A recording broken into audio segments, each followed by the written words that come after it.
Music presents.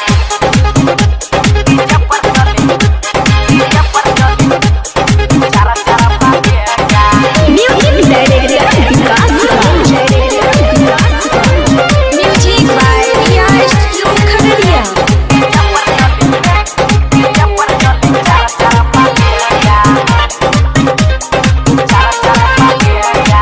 Party करैले हम दारू ले आएंगे, भैया के बाराती हम सब बजाएंगे। छौरा में छौरी साटे गांधी जबर चली चारा चारा फाटेगा। छौरा में छौरी साटे गांधी जबर चली चारा चारा फाटेगा। पार्टी करैले हम दारू ले आएंगे, भैया के बाराती हम सब बजाएंगे। छौरा में छौरी साटे गांधी जबर चली चारा चारा फाटेगा। छौरा में छौरी साटे गांधी जबर चली चारा चारा फाटेगा। चारा चारा फाटेगा। Mr. Music presents.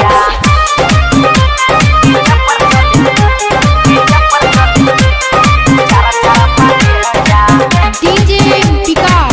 DJ Vikas. Sung by Avinash Raj. ये फिल्म में माल जब ये गोरे गोर, सभे बाराती मिलकर करेंगे शोर।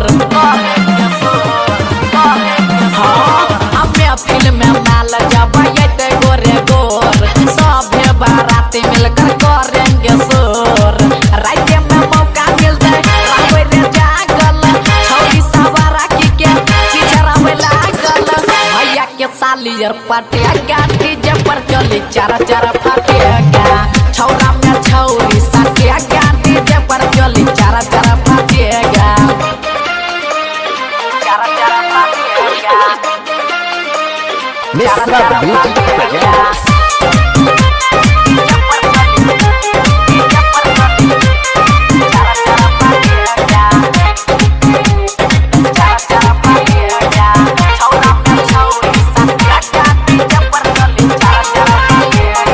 कोनो सोरतिया जे करतै लड़ाई, परती में लाइव के करबै धुलाई।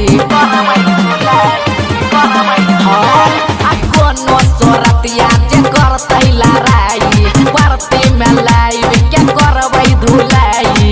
दिल खुश दिल वाला संगे दिलबर दीवाना, अविनाश डीजे पर बजते गाना। पप्पू धर गुलशन सटिया गांधी जबर चली चारा चारा फाटेगा। छौरा में छौरी सटिया गांधी जबर चली चारा चारा फाटेगा। पार्टी करैले हम दारू ले आएंगे, भैया के बाराती हम सब बजाएंगे। छौरा में छौरी सटिया गांधी जबर चली चारा चारा फाटेगा। छौरा में छौरी सटिया गांधी जबर चली चारा चारा फाटेगा। पार्टी करैले हम दारू ले आएंगे, भैया के बाराती हम सब बजाएंगे। छौरा में छौरी साटिया गांधी जबर चली चारा चारा फाटेगा। छौरा में छौरी साटिया गांधी जबर चली चारा चारा फाटेगा। Recording by Riyash